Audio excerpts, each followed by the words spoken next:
22 जून 2026 सुबह के 11:04 7 साल की बच्ची मुंतहा ज़हरा करीबी स्टोर पर चीज़ लेने के लिए जाती है। जब काफ़ी देर तक वो घर नहीं पहुंचती तो उसे ढूंढने की कोशिश की जाती है। दुकानदार से पूछा जाता है तो दुकानदार कहता है कि वो तो यहाँ आई ही नहीं। ऐलान करवाया जाता है, लेकिन जब करीबी दुकान का कैमरा देखा जाता है तो पता चलता है कि मुंतहा दुकान में आई थी लेकिन बाहर नहीं निकली। दुकानदार ने यहाँ पर झूठ बोला था।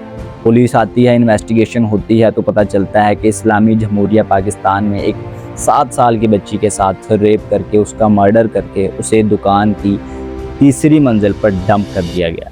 फिर मरकजी मुल्जिम अरसलान का इनकाउंटर कर दिया जाता है। इस केस की और भी तहकीकात अभी बाकी है। 2018 में कसूर में हुआ ज़ैनब के साथ इसी तरह के वाक़या के बाद ज़ैनब हेल्पलाइन बनाई जाती है और इस तरह के क्राइम्स को कंट्रोल करने के लिए CCD बनाई जाती है। लेकिन मुकम्मल तौर पर इस तरह के केसेस ख़त्म क्यों नहीं हो जाते? इसका जवाब है, जब भी इस तरह के कानून बनाए जाते हैं तो ये ज़िम्मेदारी सिर्फ़ और सिर्फ कानून की नहीं होती, बल्कि इसमें तालीम की भी होती है, इसमें वालिदैन की भी होती है, इसमें हमारी सोसाइटी की भी होती है। क्या हो अगर हमारे प्राइमरी स्कूल्स के अंदर उनको पर्सनल सेफ्टी प्रोटेक्शन सिखाई जाए और इस तरह के मुजरमों को चौंक में लटका कर सरेआम फांसी दी जाए और लोगों के सामने इबरत का निशाना बनाया जाए, तो मैं ये बात दावे से कह सकता हूँ कि इस तरह के केसेस पर बहुत हद तक कंट्रोल किया जा सकता है।